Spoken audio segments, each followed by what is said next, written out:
Hello everyone and welcome to JP creations. Previous lecture में हमने यहाँ पे थोड़ा सा वर्क किया था इस नीचे वाले टेक्सचर पे। तो अभी हमें इस स्टैंड पे मटेरियल लगाना है, स्टैंड के ऊपर, देन ये ग्लासेस के ऊपर वगैरह लगाना है। तो इसका भी काम कर लेते हैं। तो ये करने के लिए हमें पहले हाइपर शेड में जाना है। हाइपर शेड में जाके यहाँ पे हमें एक बार रेंडर निकाल के देख लेते हैं किस तरह का रेंडर आ रहा है। तो रेंडर पे अगर आप क्लिक करते हो, रेंडर पे क्लिक करने के बाद यहाँ पे आपको कैमरा, जो कैमरा हमने लगाया था वो कैमरा सिलेक्ट करना है। आप देख सकते हो कि यहाँ पे एक एरर आ रहा है। तो एरर पे जैसे ही क्लिक करोगे तो यहाँ पे आपको दिखाई देगा padding is at least 10x smaller should be. तो इसको मैं क्लोज कर देता हूँ। रेंडर फिर भी दिखा रहा है। अगर हम यहाँ पे नीचे वाले सरफेस को सिलेक्ट करते हैं और एट्रीब्यूट एडिटर में जाते हैं कंट्रोल ए प्रेस करके, और उसके बाद आर्नोल्ड में जाओगे और यहाँ पे नीचे स्क्रॉल करने पे सब डिवीजन के ऑप्शन में इटरेशन की अमाउंट अगर आप बढ़ाते हो 11 करोगे तो 11 करने पे आप देख सकोगे कि सैम्पल्स में यहाँ पे जैसे 3 लिखा हुआ है, यहाँ पे आपको -3 दिखाई देगा। अगर अभी इसका रेंडर निकालेंगे हम फिर से, यहाँ पे दिख रहा है -3 और ये लैग करेगा, मीन्स यहाँ पे ये रेंडर नहीं निकाल पाएगा उसका जल्दी से। तो हमें ये जो वैल्यू है ये 9 और 10 से कम ही रखनी है, तो इसलिए मैंने 9 रखी है। तो आप ये देख लेना कि यहाँ पे इटरेशन की अमाउंट 9 से ज़्यादा ना हो। अब ये फिर से लैग होगा बिकॉज मैंने पहले इसको कुछ वैल्यू दे दिया था, तो इसलिए मैं रेंडर व्यू क्लोज करके फिर से आर्नोल्ड में जाके उसका रेंडर निकाल सकता हूँ।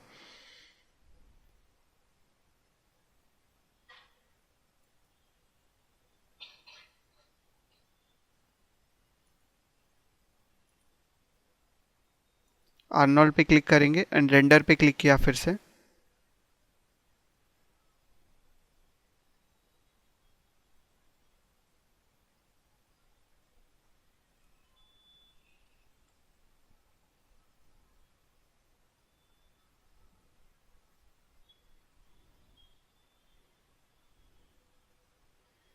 ओके, रेंडर प्रॉपरली आ रहा है और रियल टाइम रेंडर भी दिखा रहा है ये।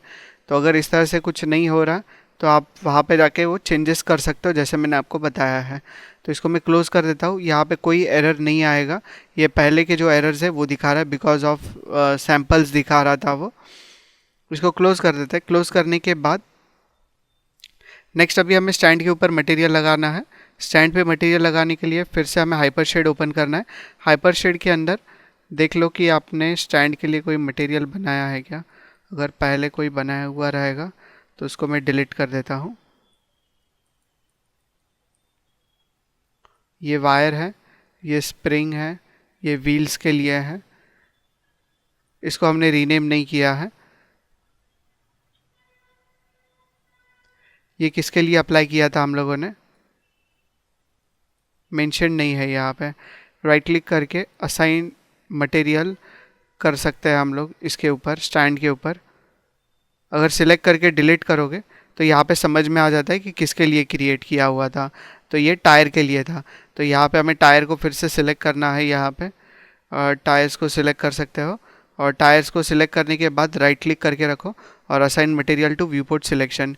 तो मटेरियल लग गया व्यूपोर्ट के अंदर। और अभी इसको सिलेक्ट कर लो। सिलेक्ट करने के बाद यहाँ पे इसको रीनेम कर लो। ये जिसके लिए हमने क्रिएट किया है ना वो रीनेम करना है, ताकि आप देख के डायरेक्टली समझ में आ जाए कि ये टायर का है। ये स्टैंडर्ड सरफेस को आप डिलीट कर सकते हो, वो एक्स्ट्रा क्रिएट हो चुका था वहाँ पे। तो इस तरह से हम देख सकते हैं कि यहाँ पे कौन से मटेरियल्स हम लोगों ने क्रिएट किए हैं। ओके, ये सारे मटेरियल्स क्रिएट किए हैं, प्रॉपर है ये। हर एक मटेरियल क्रिएट करना है एआई स्टैंडर्ड सरफेस का। यहाँ पे क्रिएट कर लेता है। आर्नोल्ड को सिलेक्ट करके यहाँ पे जाना है एआई स्टैंडर्ड सरफेस में और इसको पहले रीनेम करेंगे हम लोग स्टैंड। स्टैंड रीनेम करने के बाद इसको स्टैंड के ऊपर लगाना है। तो हम डायरेक्टली ड्रैग एंड ड्रॉप भी कर सकते हैं। यहाँ से मिडल माउस क्लिक से ड्रैग करोगे और स्टैंड के ऊपर ड्रॉप करोगे परफेक्टली, तो उसके ऊपर मटेरियल आ गया है। या फिर आप वैसे भी कर सकते थे, राइट क्लिक करके रखोगे, जैसे यहाँ से स्टैंड को सिलेक्ट करना है, राइट क्लिक करके रखो यहाँ पे इस तरह से, assign material to viewport selection. Viewport में जो भी ऑब्जेक्ट सिलेक्टेड रहेगा उसके ऊपर वो मटेरियल असाइन कर लेता है। अब ये स्टैंड को सिलेक्ट करके अगर आप राइट क्लिक करके रखोगे और वहाँ पे नीचे ऑप्शन आएगा मटेरियल एट्रीब्यूट्स, उसके ऊपर क्लिक करोगे तो यहाँ पे मटेरियल एट्रीब्यूट्स देख सकते हैं। इसके अंदर हमें प्रीसेट पे क्लिक करना है और यहाँ से इसके ऊपर क्रोम रिप्लेस कर देना है। क्रोम रिप्लेस करने के बाद ये बहुत ही ज़्यादा शाइन करने वाला है। आप रेंडर करके देख सकते हो, यहाँ पे भी रेंडर का ऑप्शन मिल जाएगा आपको आर्नोल्ड के अंदर। ये आइकॉन पे क्लिक करते ही रेंडर निकलेगा इसका। तो रेंडर करना है, रेंडर करके इसको बाजू में रख लेते हैं।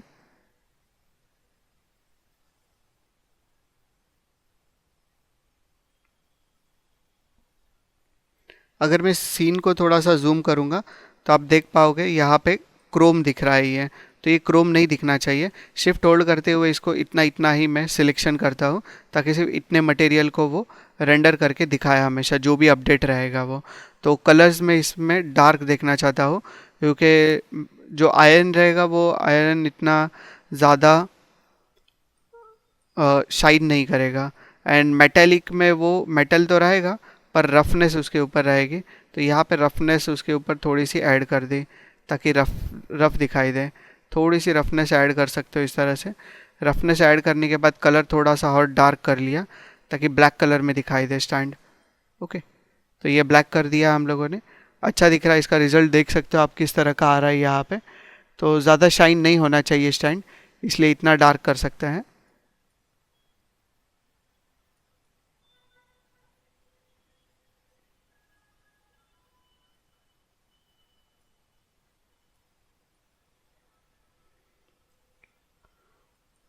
यस, टिलियर इट्स ओके। अभी यहाँ पे ये हो जाने के बाद शिफ्ट के साथ वापस से कहीं पे भी क्लिक करोगे तो वो जो सिलेक्शन एरिया था वो निकाल सकते हो आप। ये हो जाने के बाद रेंडर व्यू को थोड़ा सा छोटा करेंगे। छोटा करने के बाद इसको यहाँ से भी छोटा कर लो हाइट में। ये जो एरर दिखा रहा है यहाँ पे, ये भी हम इसके ऊपर भी काम कर लेते हैं। Recommended is displacement padding is this much. तो इसको कॉपी कर लो। कॉपी करने के बाद इसको सिलेक्ट करना है, देन पी शेप 1 में आके यहाँ पे नीचे आपको दिखाई देगा डिस्प्लेसमेंट एट्रीब्यूट के अंदर बाउंड्स पैडिंग, जिसके अंदर आपको वो वैल्यू पेस्ट कर देनी है। पेस्ट करने के बाद इसको क्लोज करके फिर से एक बार रेंडर निकाल लेता हूँ।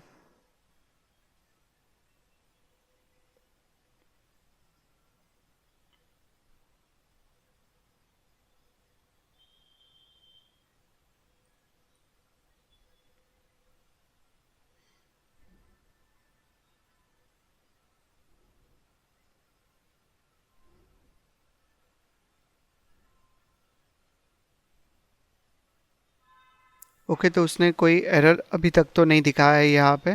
तो अगर कुछ रहेगा तो वो वार्निंग यहाँ पे दिखाता है। अभी तक तो नहीं आया है वार्निंग। नेक्स्ट हमें कौन सा मटेरियल लगाना है, ग्लास का मटेरियल। तो उसके लिए हम हाइपर शेड में फिर से एक मटेरियल क्रिएट करेंगे। यहाँ पे EI स्टैंडर्ड सरफेस ही लगाने वाला हूँ, पर ग्लास का मटेरियल लगाने से पहले उसके अंदर का जो बैग रहता है, जैसे कि इसके पीछे का जो सरफेस, वो वाला क्रिएट करना है हमें। वो सरफेस क्रिएट, या इसके लिए हमें अलग, अभी यहाँ पे लाइट को सिलेक्ट करोगे, अगर आप इसको मिनिमाइज कर लेते हैं, यहाँ से अगर आप लाइट को सिलेक्ट करते हो या ग्लास को सिलेक्ट करोगे, ग्लास में हमने क्या किया है, दोनों का एक ही ग्रुप बनाया है। तो एक ग्रुप को वापस से अनग्रुप करना होगा। यहाँ पे ये बैक पार्ट को हम मिडल माउस क्लिक के साथ अगर बाहर लेके आते हैं और इस तरह से रख देंगे तो देखो वो बाहर चला गया है अभी।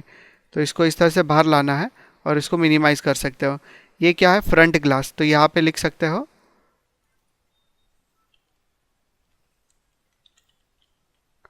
Front, front glass. और ये बैक ग्लास है, कंट्रोल G प्रेस करो और इसको रीनेम करो बैक, बैकलाइट।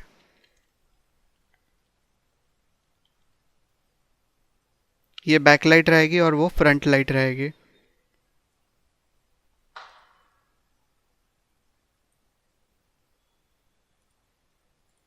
ये बैकलाइट है और यहाँ पे फ्रंट लाइट हमारी फ्रंट ग्लास लिखा है हम लोगों ने, लाइट नहीं लिखा है। यहाँ पे लाइट लिख सकते हो ग्लास की जगह पे। अभी फ्रंट लाइट के अंदर हर एक ऑब्जेक्ट आने वाला है, पर वो हम कुछ देर में उसके ऊपर असाइन करेंगे। पहले हम ये वाले लाइट का क्रिएट कर लेते हैं यहाँ पे मटेरियल। तो हमें रेंडर व्यू मिनिमाइज करना है, हाइपर शेड में आना है। हाइपर शेड में आके यहाँ पे फिर से आर्नोल्ड के अंदर से एआई स्टैंडर्ड सरफेस क्रिएट करना है, और यहाँ पे इसको रीनेम कर लो डबल क्लिक करके बैकलाइट।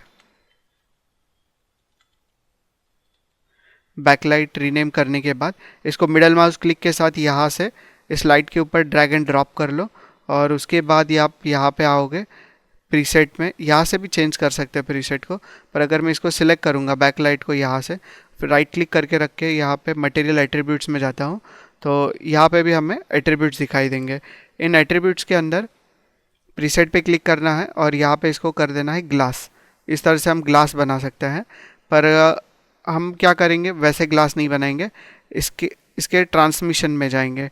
ट्रांसपेरेंसी जैसे ही आप इसका इस तरह से करते हो तो आप देख सकते हो यहाँ पे आपको कैसा रिजल्ट दिखाई देगा रेंडर व्यू में। तो ये क्या कर रहा है, उसको ट्रांसपेरेंट कर रहा है इस तरह से। तो इसको ट्रांसपेरेंट करना है तो हम यहाँ से भी कर सकते हैं मैन्युअली। इस तरह से 100% ट्रांसपेरेंट करोगे तो इस तरह से ट्रांसपेरेंट दिखाई देगा। ट्रांसपेरेंसी में कोई कलर देखना है तो इस तरह से कलर भी लगा सकते हो। देख सकते हैं कि किस तरह से हमने वहाँ पे वो लाइट ऐड किया है। पर अगर आपको इस तरह से नहीं चाहिए, ये थोड़ा सा और अलग चाहिए, darkest part of red colour, जैसे इस तरह का कोई कलर चाहिए ताकि वो थोड़ा रियलिस्टिक लगे। ओके, परफेक्ट रेड नहीं रहता है, तो इस तरह का आप कलर उसके ऊपर अपेंड कर सकते हो। ये हो जाने के बाद अभी फ्रंट ग्लास के ऊपर हमें मटेरियल लगाना है। तो फ्रंट ग्लास के ऊपर लगाने के लिए हमें यहाँ पे रेंडर व्यू को हम ओपन नहीं करेंगे, हम हाइपर शेड को ओपन करेंगे, और यहाँ पे और एक एआई स्टैंडर्ड सरफेस क्रिएट कर लो। एआई स्टैंडर्ड सरफेस क्रिएट करने के बाद यहाँ पे इसको नाम देना है front front light. Front light देने के बाद बीच में आप स्पेस नहीं दे सकते हो, आपको अंडरस्कोर यूज़ करना पड़ेगा वहाँ पे। फ्रंट लाइट नाम देने के बाद इसको हमें विंडो को छोटा करना है। फ्रंट लाइट को आप ड्रैग करो और इसके ऊपर ड्रॉप कर दो। ड्रॉप करने के बाद अभी अगर आप इसको फ्रंट लाइट को सिलेक्ट करोगे यहाँ से, और उसके बाद राइट क्लिक करके मटेरियल एट्रीब्यूट्स में जाओगे, तो यहाँ पे भी आपको ट्रांसमिशन दिखाई देगा। तो हम इसको थोड़ा विंडो को छोटा करेंगे और फिर देखेंगे इसका रिज़ल्ट कैसा आ रहा है। तो यहाँ पे ट्रांसपेरेंसी में अगर मैं फुल ट्रांसपेरेंट करता हूँ तो आप देख सकते हो कि किस तरह से इसका वेट दिखाई दे रहा है।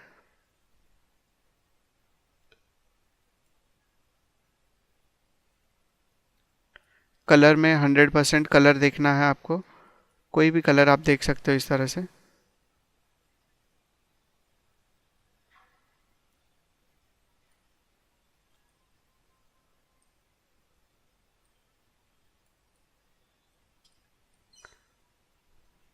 जैसे ही इसके ऊपर मटेरियल दे रहे हैं तो वो ब्लैक हो जाता है, तो ये ब्लैक नहीं होना चाहिए। इसके लिए हम देखेंगे क्या ऑप्शन है। तो इसको जूम करते हैं, जूम करने के बाद फिर से यहाँ पे हाइपर शेड ओपन करेंगे। हाइपर शेड ओपन करने के बाद इसको छोटा कर लो। हाइपर शेड ओपन करने के बाद फ्रंट लाइट का प्रॉपर मटेरियल हमने इसके ऊपर असाइन किया है। यस,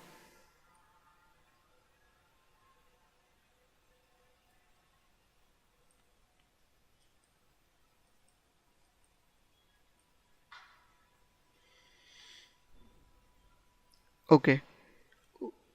यहाँ पे ट्रांसमिशन में आ जाता है, ट्रांसमिशन या फिर स्पेक्युलरिटी। स्पेक्युलरिटी 100% है। स्पेक्युलरिटी अगर पूरी तरह से निकाल दोगे तो स्पेक्युलर आपको नहीं दिखाई देगा। जैसे वो लाइट आ रही है स्काईडोम से, जो स्काईडोम से लाइट आएगी ना, वो ये सरफेस पे नहीं दिखने वाली है। तो हमें फिर से इसके ऊपर राइट क्लिक करके इसके मटेरियल एट्रीब्यूट्स में जाना है, ताकि यहाँ पे आके इसकी स्पेक्युलरिटी हम 100% ऐड कर दें।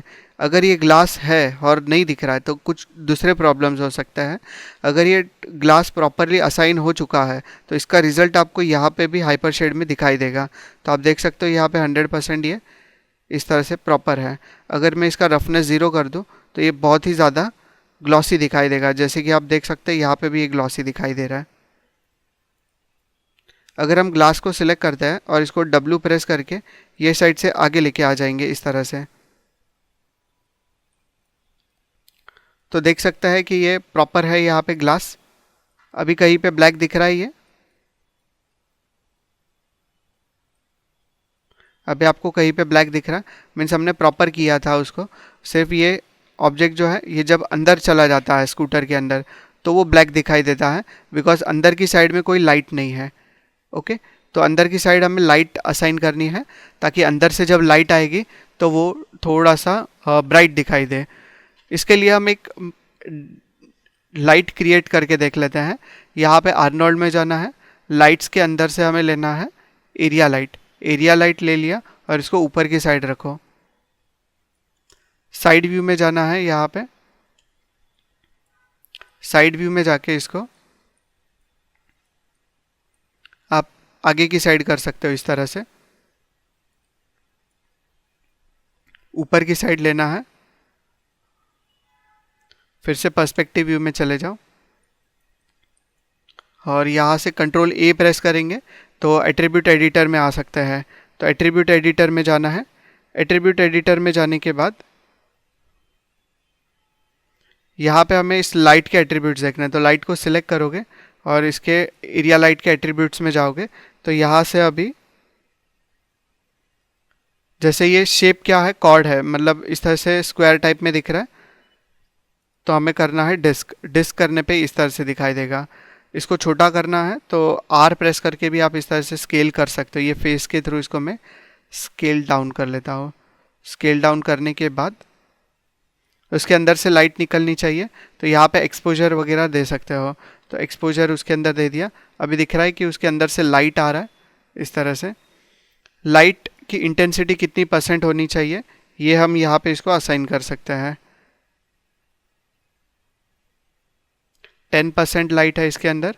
अगर हम 50% देते हैं इंटेंसिटी उसकी, देखो ज़्यादा लाइट आने स्टार्ट हो गई है उसके अंदर से। इस तरह से हम कलर भी असाइन कर सकते हैं, कौन से कलर का लाइट आना चाहिए उसके अंदर से। तो यहाँ पे अभी ये वाइट कलर का लाइट उसके अंदर से निकाल रहा है। ये येलो इसलिए दिखाई दे रहा है बिकॉज अंदर की साइड येलो कलर का सरफेस है। अगर हम कलर यहाँ पे आके उसका चेंज कर देते हैं, कुछ इस तरह से अगर रखेंगे,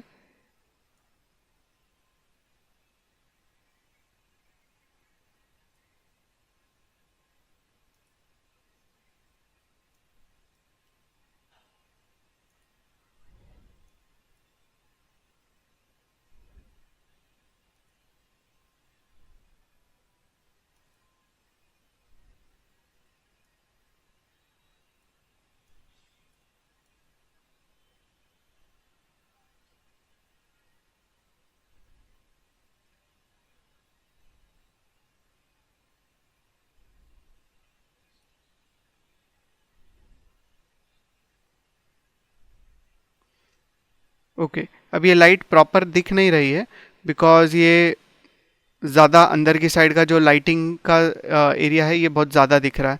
तो एक काम कर सकते हैं हम, इसी को इसी के अंदर से लाइट, इसको ही लाइट बना देंगे। ये सरफेस जो है ना, इसी को लाइट बना देते हैं।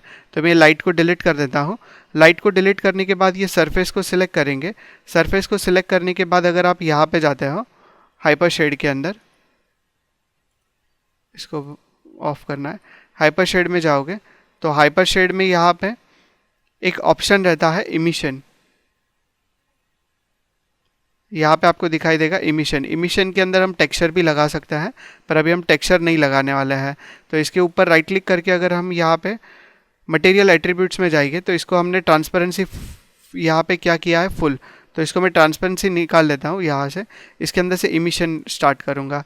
इमिशन में मैं इसका वेट 100% कर लेता हूँ। आप रेंडर में देख सकते हो ये किस तरह से इमिट करेगा लाइट।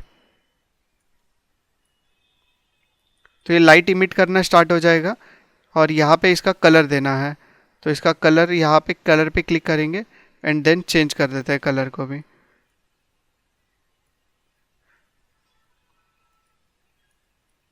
थोड़ा सा ऑरेंजिश कलर मैंने इस तरह से दे दिया। इसका वेट जो 1% है इसको 3% करता हूँ या फिर 5%।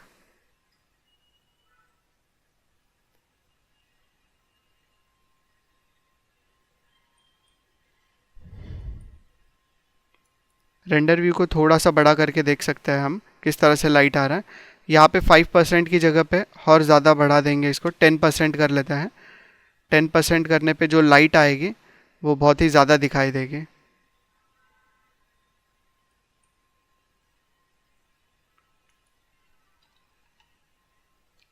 ओके, 8 की वैल्यू ठीक लग रही है मुझे, 8 की वैल्यू प्रॉपर दिखाई दे रहा है। तो ये वैल्यू दे के मैंने ओके कर दिया इसको इधर तक।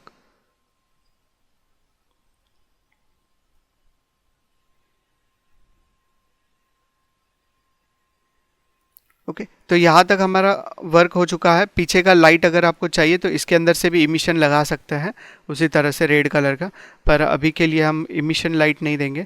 लाइटिंग के और भी बहुत सारे ऑप्शन हैं, हम अंदर की साइड में भी लाइट लगा सकते थे ताकि यहाँ पे सरफेस पे दिखाई दे, पर मैंने उस सरफेस को ही इमिशन बना दिया है।